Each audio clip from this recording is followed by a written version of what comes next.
एक मिनट रुको। हाँ, क्या बोल रहे हो सर? जब 2014 में नरेंद्र मोदी की सरकार बनी थी तो उन्होंने देश के युवाओं से वादा किया था कि वो हर साल 2 करोड़ रोजगार देंगे, लेकिन रोजगार के नाम पे उन्होंने पकौड़े तलने और नाले की गैस से चाय बनाने की बात कही थी। और आप इंटरनेशनल स्तर पर यूनिवर्सिटी की बात कर रहे हो, इसी यूनिवर्सिटी का बी पार्ट बनाया है अलीगढ़ में।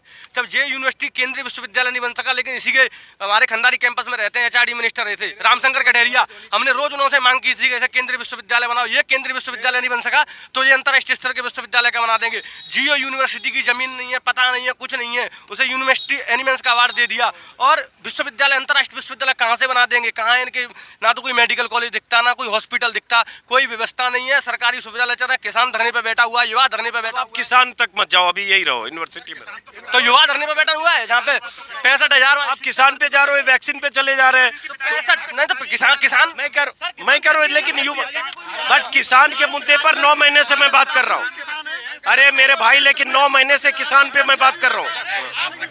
नहीं सर, आप एक बात बताइए, ऐसा कौन सा देश का युवा हर तरीके से, देश का एक ऐसा प्रधानमंत्री है जो बेरोजगार दिवस के रूप में मनाया जाता है इसका जन्मदिन। लोग रोज पकौड़े तल रहे हैं, आंदोलन कर रहे हैं, 65,000 शिक्षक धरना दे रहे हैं, उन पर लाठियां चलाई जा रही है। यूनिवर्सिटी और कॉलेजों में लोग अपनी हक की मांग उठाते हैं, उन पर लाठीचार्ज मुकदमा कर दिया जाता है। अभी 10 दिन पहले हम लोगों पर मुकदमा कर दिया गया है बच्चों को परीक्षा फॉर्म नहीं बनने दिए जाने से। ये सरकार तानाशाह पे चल रही है, कहीं भी छात्रों की बात नहीं करती, नौजवानों की बात नहीं करती, किसानों की बात नहीं करती है, कोई नौकरी नहीं देती। 14 करोड़ रोजगार कहाँ है? 7 साल हो गए नरेंद्र मोदी जी को, योगी जी के वादे कहाँ हैं? केवल जाति के नाम पर, धर्म के नाम पर वोट बढ़ाने का काम करते हैं जी। अब इनका जवाब दो, 1 मिनट। ये तो बात सही है कि मोदी जी पर ये तो चिपका हुआ है कि 2 करोड़ रुपए रोजगार की बात की थी हर साल। अब वो कह रहे 14 करोड़ रोजगार कहाँ है? 14 करोड़ की 2 करोड़ की किसी भी मैन्युफेस्टो में ये नहीं है कि 2 करोड़ लोगों को रोजगार नौकरी और रोजगार दोनों में पहले एक बार मेरे फ्रेंड दोस्त को मेरे को एक बार देखना चाहिए कि रोजगार और नौकरी में फर्क रखना चाहिए। कोई भी सरकार नौकरियां पूरे देश में नहीं दे सकती है, या कोई भी सरकार आज तक। अच्छा, इनकी राजस्थान में सरकार है कि वहाँ पे 7, 8, 9 करोड़ की संख्या है कि सभी लोगों को नौकरियां मिल गई? नहीं मिली ना, क्योंकि वहाँ रोजगार मिले। प्रधानमंत्री जी ने भी बोला है, प्रधानमंत्री रोजगार देने की कहा है, रोजगार देने पर सक्षम है सरकार और रोजगार दे रही है। कोरोना जैसे पीएचडी करके पकौड़े तलेंगे, पिताजी ने हमारे ये थोड़ा कहा था कि अब बेटा एमबीए कर लो, अब पकौड़े तलना, तो पकौड़े तलने होते तो मैं तो सर मुझे पढ़ाते नहीं है, नॉलेज ही नहीं होगी। जब नॉलेज, बिना नॉलेज का छात्र एमबीए बीटेक करेगा तो बीटेक का कोई फायदा नहीं होगा। एक मिनट, फिर एक साथ सब बोलोगे। अब एक एक करके पहले एक एक करके बोलिए, एक एक करके। अरे भाई, एक एक करके। हाँ, आपकी सुनता हूँ, लेकिन एक सेकंड आज सबका सुन रहा हूँ, लेकिन भाई मेरे सब एक लैपटॉप देना ही एक सबसे बड़ा वो होता है। मोदी जी ने लैपटॉप, योगी मोदी जी ने पकौड़े दे दिया, समाजवादी पार्टी ने क्या दिया? लैपटॉप दिया। आज भी लैपटॉप से 5,000 की जॉब कर रहा है, 5 या 10,000 की एक साइबर कैफे खोल के जॉब कर रहा है समाजवादी पार्टी का। कोई काम आई शिक्षा में? कोविड के दौरान जो सबसे ज्यादा काम आई शिक्षा के लिए, बच्चों के लिए, जो भविष्य की शिक्षा के लिए जो काम आई, वो था समाजवादी सरकार में दिया हुआ लैपटॉप। जैसे कि कोविड काल के काम के इनके द्वारा केंद्रीय विश्वविद्यालय जो है व्हाट्सएप यूनिवर्सिटी बनाई गई है, उसके कुलपति माननीय नरेंद्र मोदी जी हैं।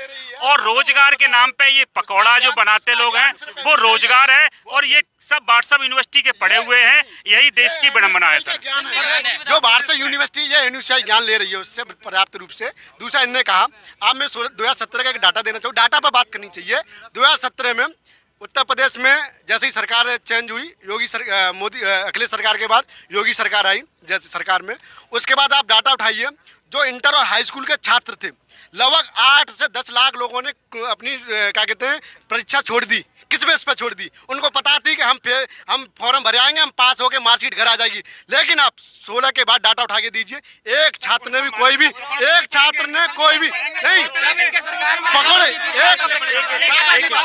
पकौड़े कर रहे हैं। एक डाटा की बात की जाए, 8-10 लाख लोगों ने, 10 लाख छात्रों ने नौकरियां छोड़ी। क्या वो छात्र पढ़ने लायक थे?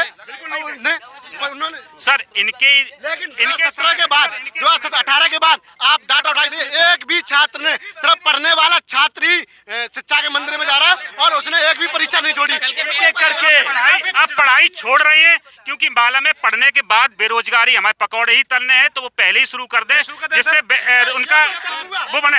इनके द्वारा कोई भी एक मिनट थोड़ा पीछे हटिए, थोड़ा पीछे हटिए, थोड़ा पीछे हटिए, थोड़ा पीछे, थोड़ा पीछे, थोड़ा पीछे, आपस में नहीं, आपस में पहले साल पहले एक मिनट, एक एक करके प्लीज ऐसे आवाज नहीं जाए, एक एक करके अरे भाई साहब एक एक करके एक रोजगार और नौकरी में भाई साहब एक सेकंड, एक बार ये पूछिए रोजगार क्या दिया है वो तो पूछ लीजिए। रोजगार किस क्षेत्र में नहीं, क्या बोल रहा है?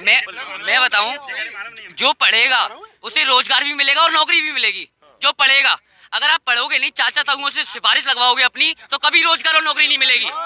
ठीक है, आप पढ़ोगे तो नौकरी मिलेगी और रोजगार भी मिलेगा और आप पे पैसे भी होंगे आपका और सर मेरी बात सुनिए, समाजवादी सरकार ने लैपटॉप दिए। एक सेकंड, आप लोग सब एक साथ जब बोल रहे हो थोड़ा पीछे प्लीज, एक मिनट सुनो प्लीज। अरे सर भटकाओ मत विषय को, कहाँ से कहाँ हम ले जा रहे हैं। एक मिनट थोड़ा पीछे हटिए, थोड़ा पीछे हटिए। और आप लोग एक साथ बोल रहे हो, उससे चीजें भटक। एक मिनट एक साथ सब लोग एक साथ सब लोग बोल रहे हैं, उनकी आवाज किसी की नहीं जा रही, एक एक करके बोले। एक थोड़ा पीछे हटिए, एक साथ सब लोग बोलिए नहीं। जैसे इन्होंने बहुत सारे इल्जाम लगाए समाजवादी पार्टी की सरकार पर कि सिफारशी होते थे, चाचा ताऊ के नाम पर भर्तियां होती थी और बहुत सारी बातें इन्होंने कही जो इस सरकार में बेहतर हो रहा है, जो समाजवादी पार्टी है दूसरी सरकार में नहीं था। समाजवादी पार्टी की सरकार पे ये इल्जाम लगा रहे हैं, अगर उन्होंने गलत काम किया तो 2017 में उन्हें जनता ने जवाब दिया, उनकी सरकार नहीं है। लेकिन अरे कांग्रेस को जो तो अब तुम्हें मिल रहा है, 22 में मिल रहा है, 24 में मिल रहा है, जड़ से उखड़ रहे हो। 2 करोड़ रोजगार के ऊपर जड़ से जाओगे, किसानों के ऊपर जड़ से जाओगे तुम। देश में सरकार आने वाली नहीं है तुम्हारी। अब तुमने भ्रष्टाचार किया है, 19,000 करोड़ का ड्रग्स पकड़ा गया है, उस पर कोई कार्रवाई नहीं हुई है। बोलने के लिए तो बहुत चीजें। पंचायत चुनाव में आप देख रहे हैं ब्लॉक प्रमुख की धांधली हुई है, महिलाओं का चीरहरण हो रहा है सरकार में। यार मैं एक मिनट आप बहुत बेचैन क्यों बीच में ही बोल रहे हैं? जब कांग्रेस की सरकार की ये बात कर रहे हैं, आईआईटी की फीस में इन भाइयों से पूछना चाहूंगा कितनी होती थी? 2.5 लाख रुपए समथिंग होती थी, उसको बढ़ाकर लगभग 17 लाख कर दिया। उसके जिम्मेदार कौन, कांग्रेस सरकार या नेहरू? आज आम किसान का बच्चा जो सपने देखता था कि मैं भी अच्छे से पढ़ाई करके और जेईई की परीक्षा क्वालिफाई करके मैं भी आईआईटी से इंजीनियरिंग कर सकता हूं, क्या मैं तो नहीं कर सकता? क्योंकि जो 2.5 लाख रुपए में कहीं से लोन या कर्ज लेके मेरे पिताजी करा सकते थे, लेकिन 17 लाख के लिए कभी नहीं। इसकी जिम्मेदारी भी मुझे लगता है भाई लोग कहेंगे कि नेहरू जी थे। चलिए एक मिनट थोड़ा पीछे हटिए। स्कॉलरशिप पूरी तरीके से बंद कर दी गई है। एक दलित का छात्र पढ़ नहीं सकता। दलितों ने इस सरकार में दलितों के छात्रों ने पढ़ाई छोड़ दी है पूरी तरीके से, क्योंकि आरक्षण विरोधी हैं, पूरी तरीके से आरक्षण खत्म कर रहे हैं और स्कॉलरशिप खत्म कर रहे हैं और दलितों के छात्र इसलिए अशिक्षित। अब इनको बोलने दीजिए, अब इनका आ रहा। मैं ग्रेजुएशन का छात्र हूँ, मुझे इस साल 40,000 रुपए मेरी फीस है, तो मुझे 38 स्कॉलरशिप भी मिली है। मैं आज भी तो मैं मैसेज भी दिखा सकता हूँ, मेरे पास मैसेज आया स्कॉलरशिप का। ये कैसे करें मैसेज, जो फॉर्म नहीं भरना था सर, शिक्षा के क्षेत्र में हुआ सर। मैं कहूँगा 2000 आप इस यूनिवर्सिटी में किसी से मत सुनिए, आप इस यूनिवर्सिटी में अंदर चले जाइए रजिस्ट्रार बीसी के पास और पूछे किस सेशन में बीएड में फर्जीवाड़ा किस सेशन में हुआ। तो 2013 में और 2012 में यहाँ के पर फर्जी मार्कशीट बना के फर्जी 2012-13 में फर्जी जो उत्तर प्रदेश सरकार योगी की सरकार थी, रजिस्ट्रार और कुलपति बीजेपी के एजेंट। अब मुझे एक मिनट थोड़ा पीछे हटिए, ये बार मुझे रोकना पड़ रहा है। थोड़ा पीछे एक एक करके सर एक मिनट, मुझे लगता है बार मुझे रोकना पड़ रहा है। आप लोग एक साथ नहीं, आपने अपनी बात बहुत ज्यादा की, क्या कर रहे हो आप बोलो। देखिए एक सेकंड, और दिक्कत क्या हो गई कि इसमें छात्र कम है, छात्र नेता ज्यादा है। सीधे समाजवादी पार्टी, कांग्रेस और ये अखिल भारतीय विद्यार्थी परिषद, इसी में से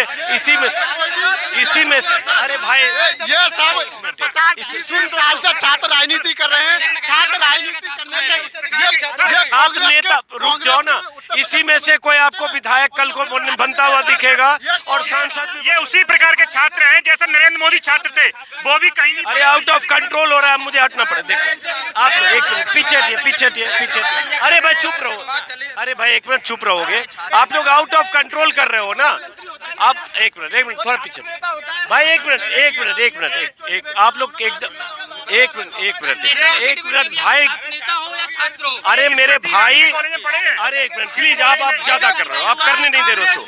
एक मिनट, अरे भाई चुप रहोगे तब तो, अरे चुप रहोगे तब तो बात करूंगा, चुप रहोगे तब तो अरे भाई मेरे, उसको छोड़ दो ना, कहाँ जा रहे हो आप? मुद्दे को भटका के कहाँ से कहाँ चले गए जिसे, हाँ क्या? हाँ बताओ। मोहित कुमार नाम है मेरा। और जैसे भाई ने कहा कि स्कॉलरशिप, मैंने पूरी बीएससी कर ली 4 साल की, एमएससी कर ली, मुझे अभी तक स्कॉलरशिप नहीं मिली। और दूसरा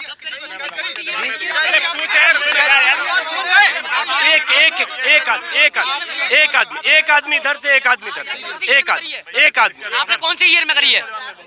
2019 20 में मैंने एमएससी कंप्लीट किया है, 2020 में। चलो चलिए, इस वीडियो को खत्म कर रहा हूँ। अव्यवस्था इतना बना रहे हैं भाई साहब, आप तो किसी को बोलने नहीं दे रहे हो, हर जगह आप ही घुस जा रहे हो, तो ऐसे मत करो ना। आपने बहुत बोल दिया, थोड़ा बोलने दूसरों को भी दो। जैसा कि भाई ने बताया, मुझे स्कॉलरशिप नहीं मिली। ये अगर सुबह शाखा में जाते, नेकर पहनते, तो मैं दावे के साथ कह रहा हूँ इनको स्कॉलरशिप मिलती। और दूसरी बात जैसे ही बताया, 32-35 मेडिकल कॉलेज और अंतर्राष्ट्रीय विश्वविद्यालय, ये क्या है? चश्मा। मोदी जी का चश्मा पहन लो तो आपको आगरा में metro, international airport, high court bench, barrage सब दिखेगा, लेकिन चश्मा उतारती जनता की जो नजर है उससे आपको कुछ नहीं दिखेगा। ये जो मोदी अंधभक्ति का चश्मा है ना, जो सुबह शाखा में सिखाया जाता है कि नेहरू चोर, गांधी चोर, मुद्दे पे बात करो तो वंदे मातरम, भारत माता की जय, और हिंदू मुसलमान गाय गोबर, इससे आगे इनकी सोच नहीं है।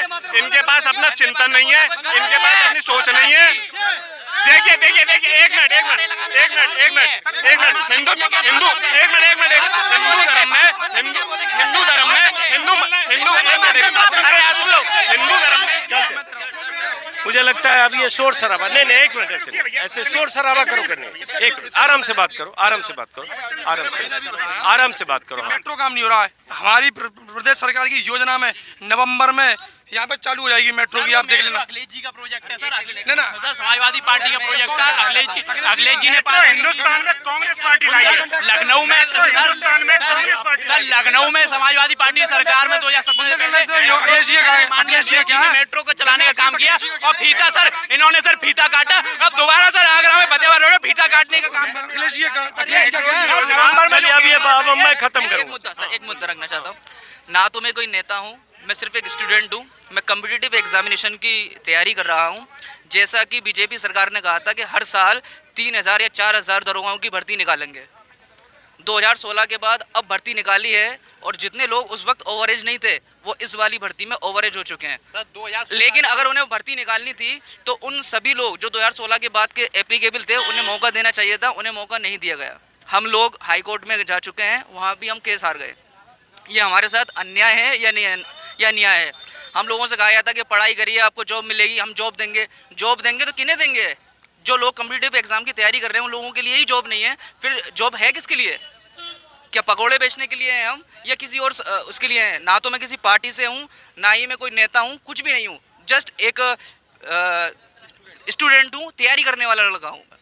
और कई साल हो चुके हैं, मेरे जैसे ना जाने कितने लड़के हैं जो ओवरेज हो चुके हैं। अभी हमने डबल बेंच में ये केस डाला हुआ है, डबल बेंच में केस चल रहा है, और वहाँ से भी हमें कोई उम्मीद नहीं लग रही है। लगता है कि वहाँ से भी हमें असफलता मिलेगी। अगर वहाँ से हमें असफलता मिलती है तो हम जाएंगे सुप्रीम कोर्ट। और सारे मीडियाज़ वगैरह जितने भी कवरअप करते हैं, सिर्फ और सिर्फ 3 मुद्दे चल रहे हैं पूरे इंडिया में। एक हिंदू मुस्लिम का एक पूरे दिन में एक मुद्दा आएगा, एक पकड़ लीजिए पाकिस्तान का, और एक तीसरा अभी जो हाल फिलहाल चल रहा है तालिबान का। जो कि तीनों मुद्दे मतलब उनसे कोई बेअर्थ है, उनसे मतलब ही नहीं है। कोई भी आज रोजगार के बारे में बात नहीं करना चाहता है। रेलवे आरआरबी एनटीपीसी का एग्जाम हो चुका है काफ़ी समय पहले, उसका रिजल्ट अभी तक नहीं है, अवेटेड है। किस लिए? सब कुछ जब ऑनलाइन है तो एग्जामिनेशन की कॉपियाँ चेक करने के लिए कितना वक्त लगता है? आरआरबी और आरआरसी डी ग्रुप वालों के लिए, हालांकि मैं तो उनमें नहीं हूँ, लेकिन तमाम ऐसे लोग हैं जो यूट्यूब पे आप सर्च करके देखेंगे तो आपको बहुत अच्छी तरीके से मिलेंगे। ये रोजगार मिल रहा है। आरआरबी डी का आप देखिएगा एग्जामिनेशन कब होगा, इस तरह के पोस्ट डाले जा रहे हैं कि एक कोई जब यमराज किसी लड़के को लेने आता है, चलिए आपका वक्त हो गया, तो लड़का कहता है कि महाराज जी मुझे माफ़ कर दीजिए, मुझे आरआरबी डी ग्रुप का एग्जामिनेशन देना है, तो वो कहता है हा अमर होना चाहता है। What is the mean?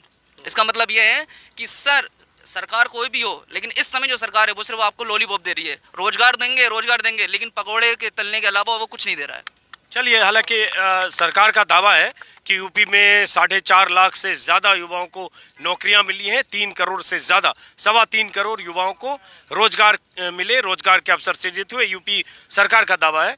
और यहाँ मैं बात तो करने आया था युवाओं से, बहुत सारे इसमें छात्र नेता भी थे और उसमें शोर और चीख पुकार में हो सकता है कुछ बातें आपने नहीं सुनी होगी। बहुत बार मैंने कोशिश की कि कुछ नियंत्रित होकर एक एक करके बात करें, लेकिन जो वीडियो में आपने देखा कि किस तरह से कई लड़के एक दूसरे की आवाज़ों को दबाने के लिए या अपनी बात कहने के लिए ज़ोर से बोल रहे थे और उसमें हो सकता है आप कुछ ना भी सुन पाए हो, इसके लिए मैं माफ़ी चाहूँगा।